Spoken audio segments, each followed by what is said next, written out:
نحمده ونصلي على رسوله الكريم أما بعد فأعوذ بالله من الشيطان الرجيم بسم الله الرحمن الرحيم رب اشرح لي صدري ويسر لي أمري واحلل عقدة من لساني يفقهوا قولي رب زدني علما اللهم ربنا زدنا علما اللهم أرنا الحق حقا وارزقنا اتباعه وأرنا الباطل باطلا وارزقنا اجتنابه آمین.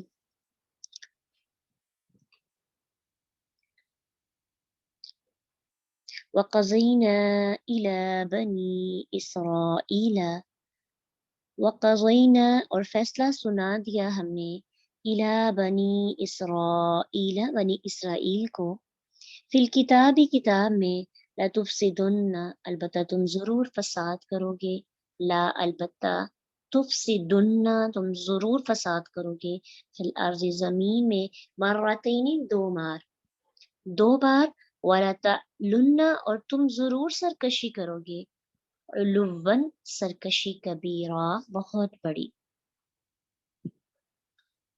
اللہ تعالیٰ کا علم بندوں کی طرح محدود نہیں ہوتا. اللہ کو پاسٹ کی بھی ہر بات کا پتہ ہوتا ہے، فیوچر کی بھی ہر بات کا پتہ ہوتا ہے، اور اس کے کمال علم اور حکم کے مطابق ہر چیز فکسڈ ہوتی ہے. کوئی بھی حادثہ پیش آنا ہو اللہ کو پہلے علم ہوتا ہے. انسان کی تقدیر کے اندر جو کچھ بھی لکھا ہوا ہے اللہ کو پہلے علم ہے. اللہ نے انسان کو اختیار کیوں دیا پھر؟ تاکہ انسان کو آزمایا جا سکے کہ وہ اپنے اختیار کو کس طرح سے استعمال کرتا ہے.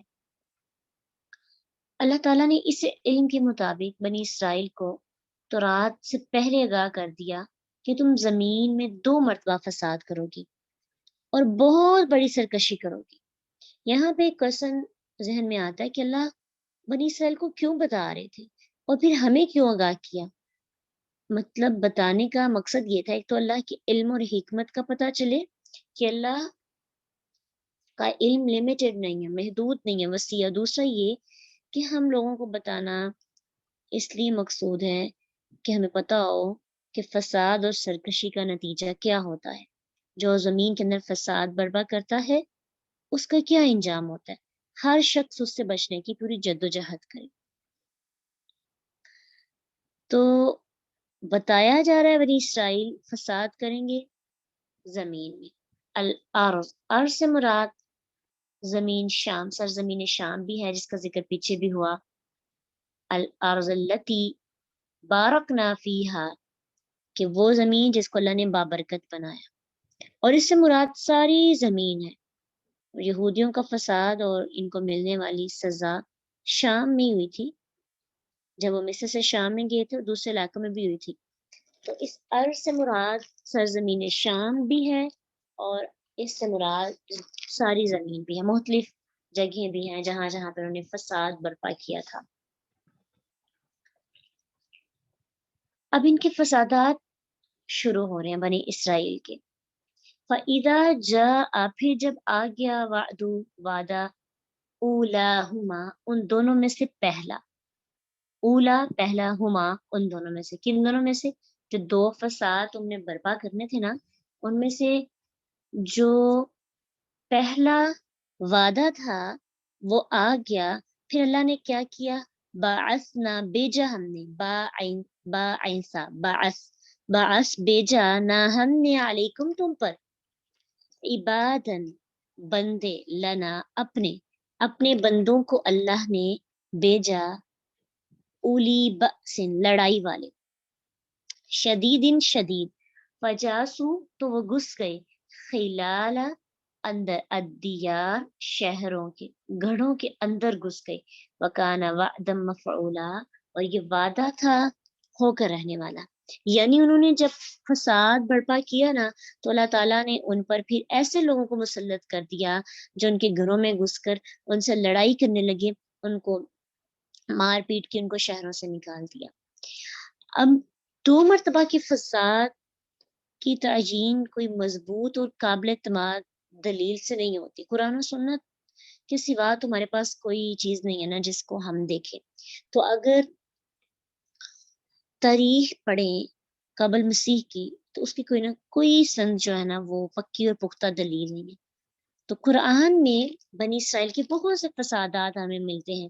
سمندر سے پار ہوتے ہی انہوں نے معبود بنانے کا مطالبہ کیا، سامری کا بچھڑا بنانا، پھر اس کی عبادت کرنا. موسیٰ علیہ السلام تھے مختلف تقاضے، حتیٰ کہ انہوں نے اللہ کو سامنے دیکھنے کی بھی شرط جو ہے سامنے رکھ دی. جہاد پہ نکل کے موسیٰ علیہ السلام ان کو نکلے. سورۃ مائدہ آیت 24 میں ہم پڑھ کے ہیں، کہنے لگے فَاذْهَبْ أَنْتَ وَرَبُّكَ فَقَاتِلَا إِنَّا هَاهُنَا قَاعِدُونَ. کہ ان کا سود پھر جب انہوں نے دیکھا کہنے لگے کہ موسیٰ علیہ السلام کو کہ تو وہ تمہارا رب جا کے جہاد کرو، ہم نہیں جہاد کریں گے. یہ فساد بھی ان کا ہے. پھر انہوں نے سود کھانا شروع کر دیا، یہ بھی فساد ہے. رشوت لینا شروع کی، ہفتے کے دن کی تعظیم کی بجائے ہیلے بہانے کے ساتھ انہوں نے شکار شروع کر دیا. دوسری قوموں کے ساتھ مل کر بت پرستی اور زنا کو عام کیا. اللہ تعالیٰ کی کتاب میں تحریف کی، لوگوں کا مال کھانے لگے، اپنے بزرگ اور نبیوں کو خدا کا درجہ دیا، اپنے احبار اور رہبان کی تقلید کرنے لگے، اور احبار اور رہبان کا لوگوں کے اموال باطل طریقے سے کھانا، یہ بھی ان کا فساد ہے. یعنی وہ مکمل طور پر دین سے ہٹ گئے تھے. ایون کہ انہوں نے نبیوں اور نیکی کا حکم دینے والے صالحین لوگوں کو قتل کرنا شروع کر دیا. اللہ کے نبی صلی اللہ علیہ وسلم اس دنیا کے اندر آئے، پہچاننے کے باوجود نبی صلی اللہ علیہ وسلم کا انکار کر دیا، آپ پر ایمان نہ لائے، نبی صلی اللہ علیہ وسلم کو قتل کرنے کی سازشیں کرنے لگے. حتیٰ کہ ان کے فسادات کا کوئی شمار نہیں. بہت زیادہ انہوں نے فسادات دنیا میں کیے کہ دو فسادات جو اہم ہیں ان کی تعیین کرنا ہمیں مشکل ہو جاتا ہے. اور ہر بار ان کے فساد کے بعد قرآن میں ہمیں اگزامپلز ملتے ہیں کہ ان کو عذاب دیا گیا.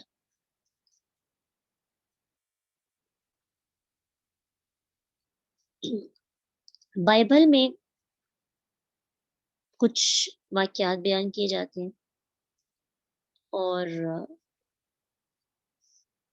بتایا جاتا ہے کہ یہ فلاں فساد اور فلاں، لیکن ہم بائبل کی بات کو سچا ثابت نہیں کر سکتے، کیونکہ نبی صلی اللہ علیہ وسلم نے صاف الفاظ میں یہ بات فرمائی نا، لا تصدقوا اہل الکتاب ولا تکذبوہم وقولوا آمنا باللہ وما انزل، کہ اہل کتاب کو نہ سچا کہو نہ جھوٹا کہو، بلکہ یہ کہہ لیا کرو کہ ہم اللہ پر جو کچھ اس نے نازل کیا سب پر ایمان لائے. تو اس لیے ایک اور حدیث ہے صحیح بخاری کی جس میں نبی صلی اللہ علیہ وسلم فرماتے ہیں کہ مسلمانوں کی جماعت تم اہل کتاب سے کس طرح سوال کرتے ہو، حالانکہ تمہاری کتاب جو اس کے نبی صلی اللہ علیہ وسلم کی طرف نازل کی گئی ہے وہ تمام خبروں میں سے اللہ کی طرف سے نہیں ہے. یعنی تم اس کتاب کو پڑھتے ہو، تمہیں ضرورت نہیں باقی رہتی کہ تم جا کر دوسری کتابوں کو بھی دیکھو اور اس سے دلیل مانگو. تو اس لیے ہم نے کہاں سے دیکھنی ہے دلائل، کہاں سے لینی ہے؟ قرآن اور حدیث سے. تو قرآن و حدیث میں یہ جو دو فسادات ہیں نا، یہ یعنی مکمل فکسڈ، یعنی جو آپ کہہ سکتے ہیں کہ پکا ہے، دو فسادات کے بارے میں نہیں بتایا گیا. ہاں، ان کے بہت سے فسادات کا ذکر کیا گیا ہے. اب آپ یہ سوچتے ہیں کہ یہ کیوں نہیں بتائے گئے؟ کچھ لوگ اس کی کچھ واقعات کو ہائی لائٹ کرتے بھی ہیں، اب ان پر پکا یقین نہیں کیا جا سکتا. قرآن کو فرق نہیں پڑتا، قرآن کیونکہ تاریخ کی کتاب نہیں ہے. جہاں پہ بھی واقعہ کا ذکر ہوتا ہے پوری ترتیب اور تفصیل کے ساتھ واقعات نہیں بتایا جاتے، صرف واقعہ کا اتنا حصہ بیان ہوتا ہے جو نصیحت اور عبرت سے تعلق رکھتا ہے. تو اگر کسی معتبر ذریعے سے اس کی تفصیل پتہ چل بھی جائے تو وہ بھی نصیحت اور عبرت میں اضافہ کرتی ہے. باقی ان اختلافات میں پڑھ کر ہم اصل مقصد سے دور نہ ہٹ جائیں. اس لیے اصل جو اس کا مطلب ہے عبرت حاصل کرنا، سبق حاصل کرنا. قرآن کے مطابق بنی اسرائیل کی اگر تھوڑی سی تاریخ دیکھیں تو مصر سے نکلنے کے بعد موسیٰ علیہ السلام بنی اسرائیل کو ارض مقدس میں داخلے کے لیے جہاد کرنے کے واسطے ان کے پاس گئے، ان کو آرڈر کیا، جہاد کا حکم دیا اور یہ بتایا کہ یہ جو ارض مقدس ہے، بیت المقدس کی جو زمین ہے، اللہ تعالیٰ نے تمہاری ملکیت بنانے کا ارادہ کی، اور پھر جب ان کو جہاد کا حکم دیا گیا تو انہوں نے غلامی کی سوچ تھی ان کی، نہایت گستاحانہ الفاظ میں جہاد میں نکلنے کے لیے انکار کر دیا۔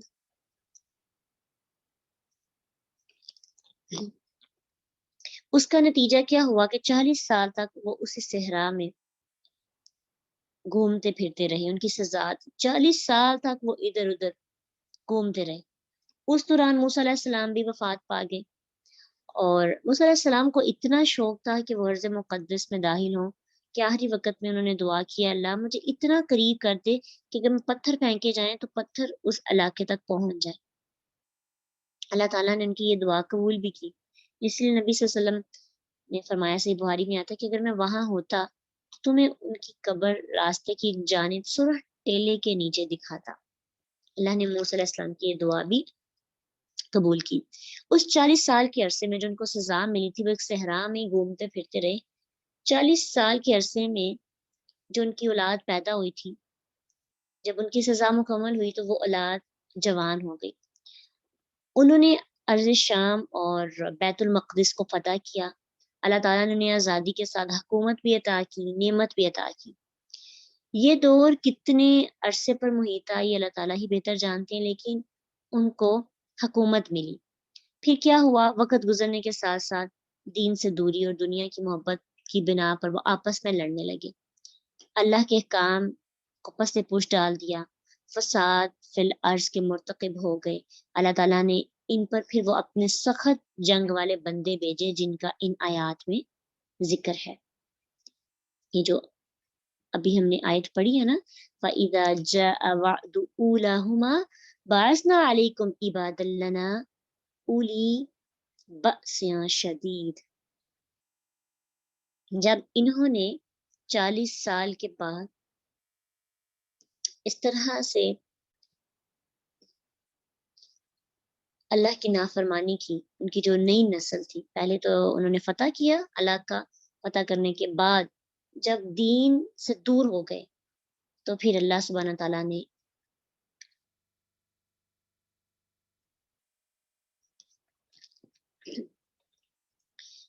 لڑنے کے لیے کچھ لوگوں کو بھیجا۔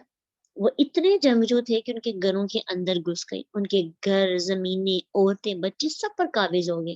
انہیں بیت المقدس سے نکال دیا گیا، ایون کہ ملک شام سے بھی نکال دیا گیا۔ بیت المقدس میں داخل ہو کر ان لوگوں نے جتنی بے حرمتی کرنی تھی نا، جتنی وہ کر سکتے تھے، انہوں نے وہ بے حرمتی کی۔ یہ پہلے فساد کی سزا تھی۔ اور اس وقت ان حملہ آوروں کا بادشاہ کون تھا، اللہ تعالیٰ نے اس کی وضاحت نہیں کی، لیکن بتایا ہے کہ لوگوں نے آ کر ان پر حملہ کیا۔ تو اس سے ایک بات ہمیں جو سیکھنے کو ملتی ہے نا، کہ فساد پتہ کب آتا ہے، جب ہم دین سے دور ہو جاتے ہیں، جب ہم اللہ تعالیٰ کی کتاب کو پس پوچھ ڈال دیتے ہیں، اپنی حکومت جمانے کی کوشش کرتے ہیں، حسد، بغض، زنا، چوری،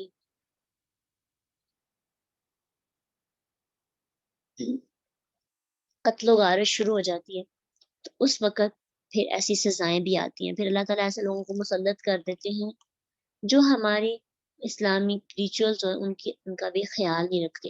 آج ہم دیکھتے ہیں نا، بے حرمتی ہو رہی ہے، کبھی قرآن کی اور کبھی کسی چیز کی، تو اس کی ایک ریزن یہ ہے کہ ہم نے بھی پریکٹیکل طور پر ان چیزوں کو چھوڑ دیا۔ ٹھیک ہے، پھر کیا ہوا کہ ان لوگوں کو اللہ تعالیٰ نے نا ایک عرصے کے بعد بنی اسرائیل کے کچھ سرداروں نے دوبارہ سے وہ زمین واپس لی، اور پھر اس وقت کے جو نبی تھے نا، ان سے کہہ کر ایک بادشاہ مقرر کروایا۔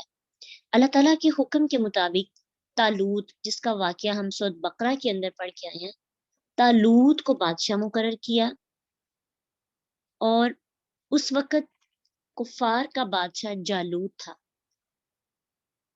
کفار کا بادشاہ جالوت تھا، اور بنی اسرائیل کا بادشاہ کون تھا؟ طالوت۔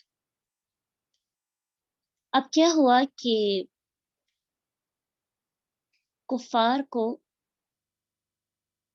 جو ہے نا شکست دی گئی، اور داؤد علیہ السلام جب آئے تو انہوں نے جالوت کو قتل کر دیا جو کفار کا بادشاہ تھا، اور پھر بنی اسرائیل جو ہے قابض ہو گئے کس پر؟ ارض مقدس پر۔ اللہ تعالیٰ کا دین پھر غالب آ گیا۔ طالوت کے بعد داؤد علیہ السلام نے جہاد کے ذریعے اس سلطنت کو مزید وسیع کیا۔ اس کے بعد سلیمان علیہ السلام کی حکومت آئی، ان کی دعا کے مطابق ان کو ایسی حکومت دی گئی کہ اس جیسی حکومت کسی کو پھر نہیں دی گئی۔ ان کی وفات کے بعد پھر اخلاقی زوال اور دنیا پرستی کا دور شروع ہوا۔ لوگوں نے انبیاء اور صالحین جو گناہ سے منع کرتے تھے انہیں شہید کر دیا۔ اللہ تعالیٰ کے احکام پر عمل ختم ہو گیا۔ مشرک قوموں کی ساتھ دوستی کی وجہ سے شرک، جادو، قتل و غارت، زنا، ڈاکے وغیرہ پھیل گئے۔ اللہ کی حدود کو پامال کیا گیا، حتیٰ کہ مسیح علیہ السلام کو، عیسیٰ علیہ السلام کو انہوں نے اپنے خیال کے مطابق صلیب پہ چڑھا دیا۔ وہ آپس میں لڑ کر کئی فرقوں اور کئی سلطنوں میں بٹ گئے، سلطنتیں بٹ گئیں، فرقے بن گئے، انبیاء کو قتل کیا گیا۔ پھر ان پر اللہ کا سخت ترین عذاب آیا۔ یہ دوسرا عذاب ہے، یہ دوسرا موقع ہے۔ ان پر اللہ کے سخت لڑاکا لوگ حملہ آور ہوئے، جس کا اگلی آیت کے اندر ذکر ہے۔ ثم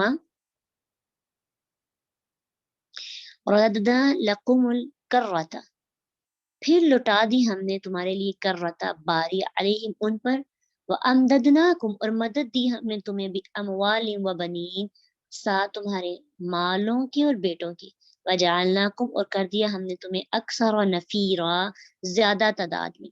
یعنی اس کی تفسیر ہم نے پچھلی آیت کے خلاصے کے اندر ہم نے سیکھی ہے نا، کہ پھر اللہ تعالیٰ نے ان کے اوپر وہ جو فساد انہوں نے پھیلایا تھا اس کی سزا دی۔ پھر اس کے بعد کون آئے؟ جالوت کو بادشاہ مقرر کیا، اور پھر جالوت کے بعد داؤد علیہ السلام آئے۔ داؤد علیہ السلام کی مدد سے انہوں نے طالوت کو جو کفار کا بادشاہ تھا اس کو قتل کیا، پھر ان کی حکومت آئی، پھر یعنی کافی تعداد ان کی بڑھ گئی، طاقتور ہو گئے۔ پھر کیا ہوا؟ انہوں نے اس کی بھی پرواہ نہ کی۔ ان احسنتم لانفسکم، اگر بلائی کی تم نے تو بلائی کی تم نے اپنے نفسوں کے لیے، وَإِنْ أَسَأْتُمْ فَلَهَا، تو اگر تم نے برا کیا تو وہ بھی تم اپنے لیے ہی کر رہے ہو۔ اچھا کرو گے تو اپنے لیے، برا کرو گے تو اپنے لیے، یعنی زمین کے اندر فساد پھیلاؤ گے تو اس سے تمہیں نقصان ہوگا۔ ہاں وہ دوسروں کو نقصان پہنچا رہے ہو لیکن نقصان تمہیں ہوگا۔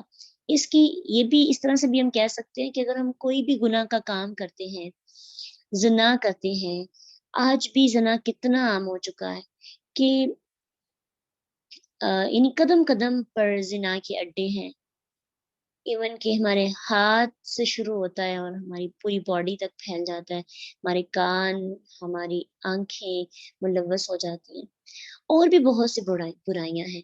اس کا نقصان انسان اگر چھپ چھپا کے کر بھی لیتا ہے ڈائریکٹ انسان کو ہی پہنچتا ہے۔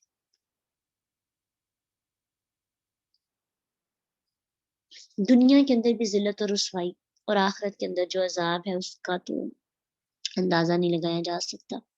اللہ کہتے ہیں کہ تم نے پھر اتنا برا کیا، اتنا برا کیا، فَإِذَا جَاءَ وَعْدُ الْآخِرَةِ، پھر جب آ جائے گا وعدہ دوسری بار کا، لِيَسُوءُ تاکہ وہ بگاڑ دے، وجوہکم چہرے تمہارے، وَلِيَدْخُلُوا تاکہ وہ داخل ہو، المسجد مسجد میں، کما جیسا کہ داخلوہ وہ داخل ہوئے تھے اس میں، اول مرہ پہلی مرتبہ، وَلِيُتَبِّرُوا تاکہ وہ تباہ کر دے، ماں جس پر علو وہ غلبہ پائے، تدبیرا بری طرح تباہ کرنا۔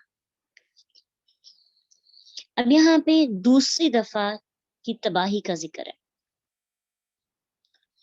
اور جو لفظ استعمال ہوا ہے لیسوء،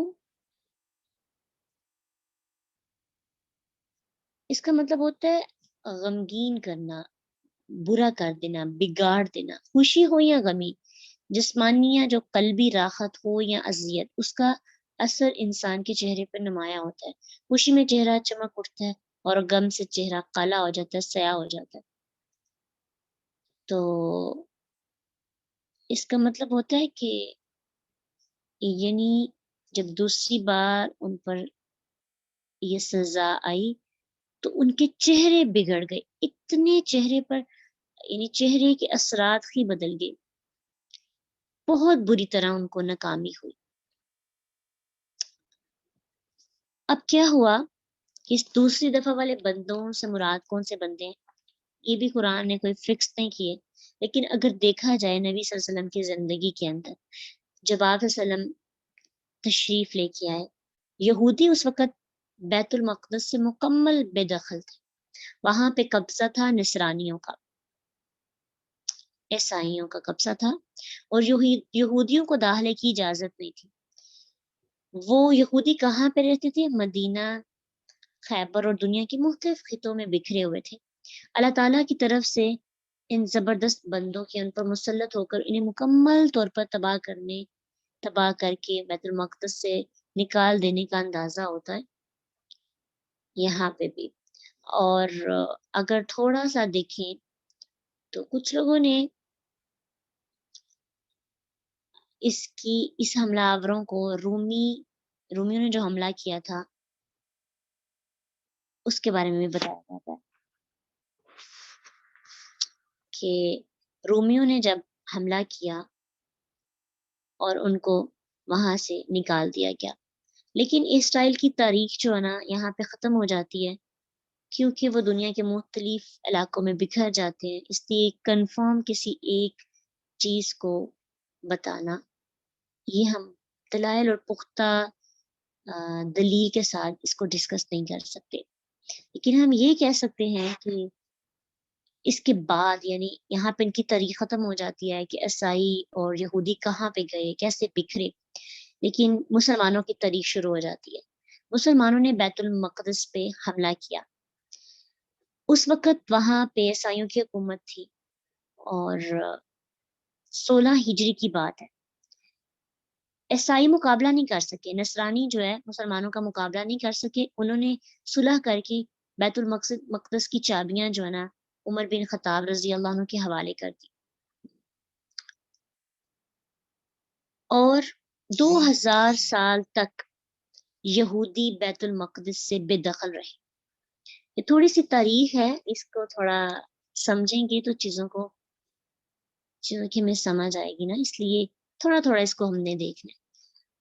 اب کیا ہوا، مسلمانوں کے پاس بیت المقدس آ گیا نا، اب جیسے یہودیوں کے پاس بیت المقدس تھا، بنی اسرائیل کے پاس تھا، پہلے انہوں نے نافرمانی کی تو وہاں پہ ان پر پہلا جو حملہ ہوا تھا، لیکن جب مسلمانوں کے پاس بیت المقدس آیا تو مسلمانوں نے بھی پھر اس طرح کیا، اللہ کے احکام کی بغاوت شروع کر دی۔ ہم سمجھتے ہیں نا، ہم بنی اسرائیل ہوتے تو ہم نے کبھی بھی نہیں تھا ایسا کرنا، ہم نے اللہ کی پیروی کرنی تھی۔ ہم سمجھتے کہ بنی اسرائیل پر اللہ تعالیٰ نے اتنی انعامات نازل کیے، اگر ہماری قوم پہ آتے ہم تو بڑی قدر کرتے، مان سلوا ہمیں ملتا، اتنی انعامات ہمیں ملتے تو شاید ہم کوئی غلطی نہ کرتے۔ لیکن مسلمانوں کی تاریخ دیکھیں نا، مسلمانوں کے پاس جب یہ بیت المقدس آیا، انہوں نے بھی شرک اور بدعت میں وہ پڑ گئے، فرقہ پرستی شروع کی، عیش و عشرت کی زندگی شروع کر دی، زنا، شراب، موسیقی، کفار سے دوستی، ان کی تقلید اختیار کر لی، اپنے قوانین اور اپنی کتاب و سنت پر عمل کرنا چھوڑ دیا، دنیا کی محبت میں جہاد چھوڑ دیا۔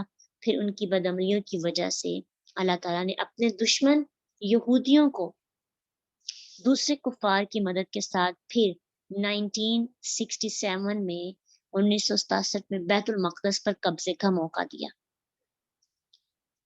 اب اگر ہم یہ سمجھ رہے ہیں کہ اب یہ یہودیوں کے قبضے میں رہے گا تو درست نہیں، لیکن کیونکہ اللہ کے نبی صلی اللہ علیہ وسلم نے پیشین گوئی کی ہے نا کہ مسلمان اپنے دین کی طرف پلٹیں گے، بلکہ اب تو پلٹنا بھی شروع ہو گئے ہیں۔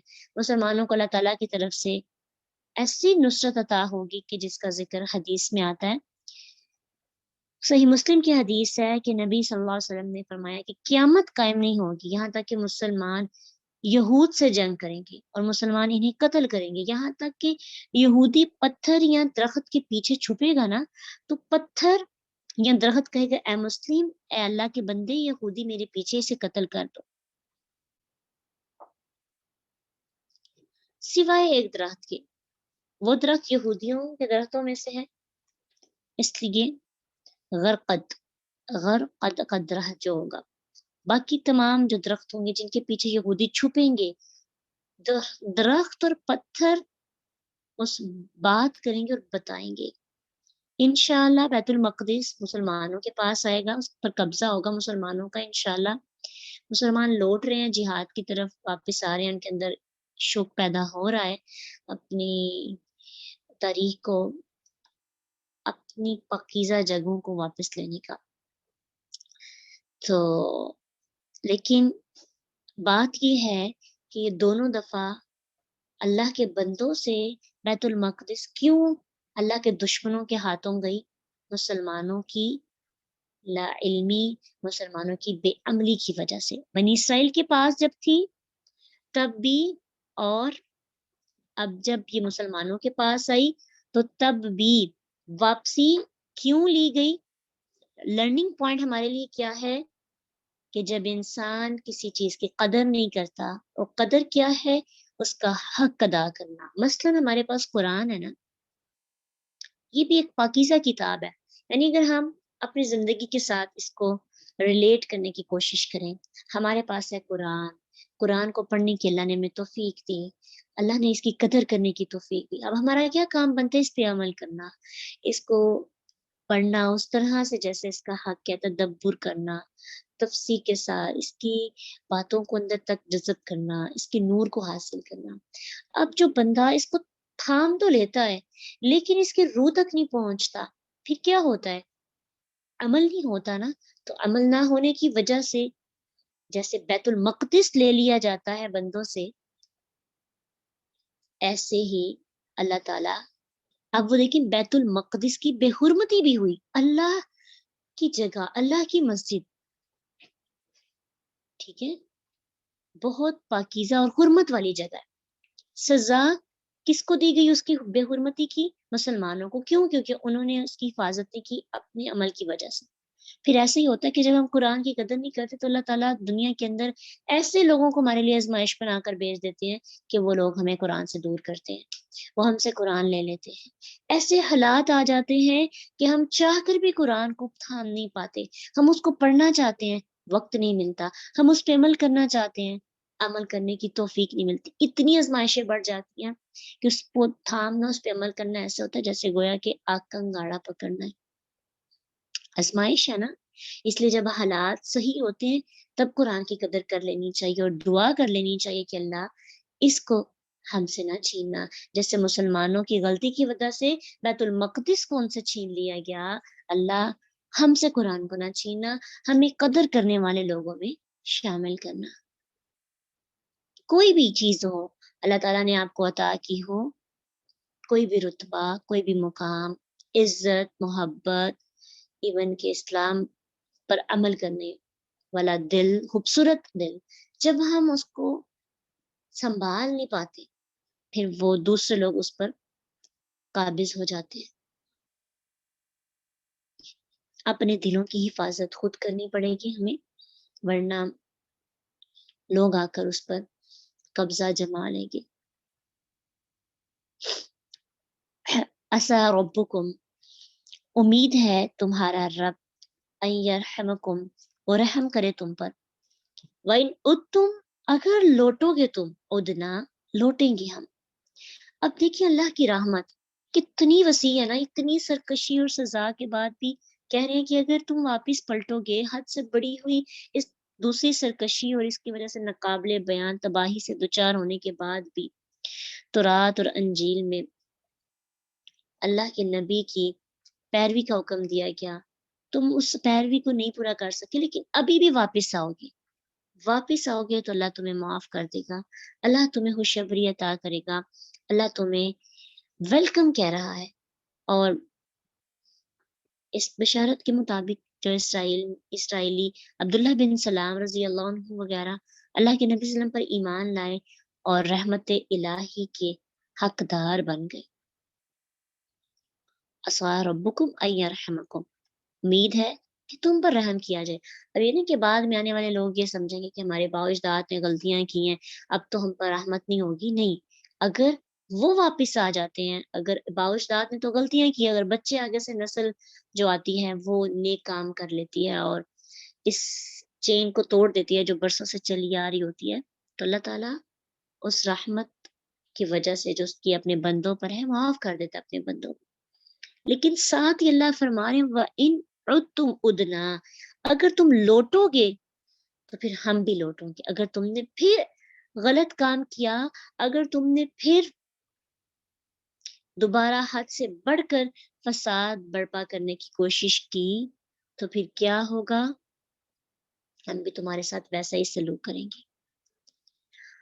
اب دیکھیے کہ نبی صلی اللہ علیہ وسلم مدینہ منورہ تشریف لائے نا، تو یہودی مدینہ کے ساتھ صلح آپ وسلم نے مدینہ کے جو یہودیوں تھے نا ان کے ساتھ صلح کے ساتھ رہنے کی کوشش کی، معاہدہ بھی کیا، لیکن یہودیوں نے ہر بار معاہدہ توڑا.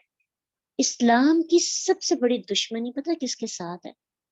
یعنی مسلمانوں کے سب سے بڑے دشمن کفار نہیں ہے، یہود ہے. یہودی سب سے بڑے دشمن، ایون کہ عیسائیوں سے بھی زیادہ دشمنی جو مسلمانوں سے نبھاتے ہیں نا، جو مسلمانوں سے نفرت کرتے اسرائیلی یہودی ہیں. بنو قینقاع کی ایک مسلم خاتون کی بے حرمتی کی. بنو قینقاع جو قبیلہ تھا نا، انہوں نے مسلمانوں کی ایک خاتون تھی اس کی بے حرمتی کی، معاہدہ توڑ دیا. نبی صلی اللہ علیہ وسلم نے ان کا محاصرہ کیا، پھر انہیں مدینہ سے جلا وطن کر دیا. یعنی یہ اس کی تفسیر ہے وَإِنْ عُدْتُمْ عُدْنَا، اگر تم لوٹو گے، اگر تم صلح کے بعد بھی قوانین کی حفاظت نہیں کرو گے، قوانین کو توڑو گے، تو اللہ بھی تمہیں پھر سزا دے گا. پھر نبی صلی اللہ علیہ وسلم ایک دفعہ کسی معاملے کے لیے بنو نذیر قبیلے میں تشریف لے کر گئے. انہوں نے کیا کیا؟ آپ کو چھت سے پتھر گرا کر شہید کرنے کی سازش کی. یہ بھی بنو نذیر بھی یہودیوں کا قبیلہ تھا. آپ صلی اللہ علیہ وسلم کو جب یہ بات علم میں آئی، آپ نے ان کا محاصرہ کیا. وہ مقابلے کتاب نہ لا سکے اور نبی صلی اللہ علیہ وسلم نے انہیں ان کی کتاب تورات کے مطابق سزا دینے کا ارادہ کیا. لیکن ان کے جو ہمدرد ہیں منافق عبداللہ بن ابی، منافق تھا، بظاہر تو مسلمان تھا، اس کے اصرار پر نبی صلی اللہ علیہ وسلم نے ان کی جان بخش دی اور انہیں پھر جلا وطن کر دیا. معاہدہ توڑا انہوں نے، تب بھی پہلے بنو قینقاع نے معاہدہ توڑا، پھر بنو نذیر نے معاہدہ توڑا، پھر ان کا جو تیسرا قبیلہ تھا بنو قریظہ، اس نے بھی معاہدہ توڑا. کیسے؟ خندق کے موقع پر جب 10,000 کفار کا لشکر تھا اور مدینہ چھوٹی سی ایک بستی تھی اور یہودیوں نے اور مسلمانوں نے مل کر ان کے ساتھ مقابلہ کرنا تھا، لیکن عین جنگ کے موقع پر انہوں نے اپنا معاہدہ توڑ دیا اور جا کے کفار کے ساتھ مل گئے. نبی صلی اللہ علیہ وسلم جب حملہ آوروں سے فارغ ہوئے نا، آپ صلی اللہ علیہ وسلم نے پھر بنو قریظہ کا محاصرہ کیا. وہاں پہ بھی وہ بنو قریظہ مقابلہ نہ کر سکے، تو مسلمانوں میں سے اپنے پرانے خیر خواہ ہمدرد سعد بن معاذ کے فیصلے پر انہوں نے اپنے آپ کو مسلمانوں کے حوالے کیا. کہنے لگے کہ نبی صلی اللہ علیہ وسلم نہیں فیصلہ کریں، سعد بن معاذ ہمارا فیصلہ فرمائے. اگر تو نبی صلی اللہ علیہ وسلم فیصلہ کرتے تو شاید پہلے دونوں قبیلوں کی طرح ان کو جلا وطن کر دیا جاتا، ان کو رعایت دی جاتی. لیکن انہوں نے اپنے لیے خود جو ہے نا سوچا ہوگا کہ ہمارا ہمدرد ہے، ہمارا دوست ہے سعد بن معاذ. جب وہ مسلمان نہیں تھے تب وہ ان کے دوست ہوتے تھے. انہوں نے سوچا کہ جیسے عبداللہ بن ابی نے ہماری دوستی کا خیال رکھا ہے، اس طرح سعد بن معاذ بھی ہماری دوستی کا خیال رکھیں گے. کبھی کبھار ایسے ہوتا ہے نا، ہم زیادہ ہی کسی کے بارے میں پر امید ہو جاتے ہیں، ہمیں لگتا ہے کہ وہ بندہ انصاف نہیں کرے گا، ہمارے مطابق فیصلہ ہوگا، اور ہم پر امید ہو کر اس کو اس کے ہاتھ میں تھما دیتے ہیں. ایسا نہیں کیا. لیکن سعد بن معاذ